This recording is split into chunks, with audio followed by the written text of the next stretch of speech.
जाडो भयो नि गर्मी भयो नि बिहान भयो नि बेलुका भयो नि जतिखेर भयो भने म चाहिँ थुक्पा खान एकदमै रेडी हुन्छु कि तर अहिले चाहिँ फेरि एकदमै चिसो बढ्न थालिसकेको छ कि यतातिर चाहिँ सबै ठाउँमा त सायद चिसो आइसकेको पनि छैन होला है। यहाँ चाहिँ एकदम चिसो हुन थालेको छ अनि चिसो हुन थाल्ने बित्तिकै मलाई चाहिँ ठ्याक्क खानेकुरा सम्झना आउँछ अनि खानेकुरामा पनि फेरि थुक्पा अनि त्यसपछि लोकल कुखुराको झोल एकदमै धेरै सम्झना आउँछ कि अनि त्यही भएर मैले चाहिँ आज थुक्पा अनि त्यो पनि आलु चप अनि मिठो सुप बनाउनलाई तयार गरिरहेको छु। मसँग चिकन पनि छ अनि अरू सबै मसँग जे छ त्यही भेजिटेबलहरू राखेर बनाउन थालेको छु।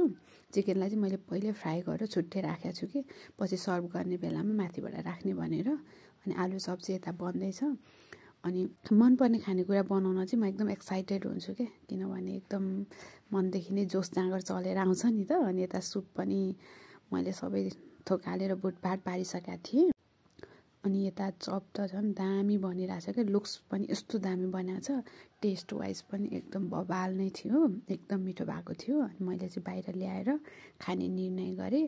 त्यही भएर चाहिँ मैले प्याज अनि धनियाँ अकबरे र कागती पनि काटेको थिएँ अनि त्यसमा चिकन पनि थियो अनि माथि राखेर अनि कागती टक्क निचरेर चपसँग खाँदा त ओहो अहिले भोइस ओभर गर्दा नि कस्तो मुखमा पानी आइरहेछ कि मेरो चाहिँ। अनि हजुरहरू कसलाई थुक्पा मनपर्छ कमेन्ट गर्नु होला। जसले यो भिडियो चाहिँ अन्तिमसम्म हेर्नु भएको छ उहाँहरू सबैलाई धेरै माया बाई थ्याङ्क यू।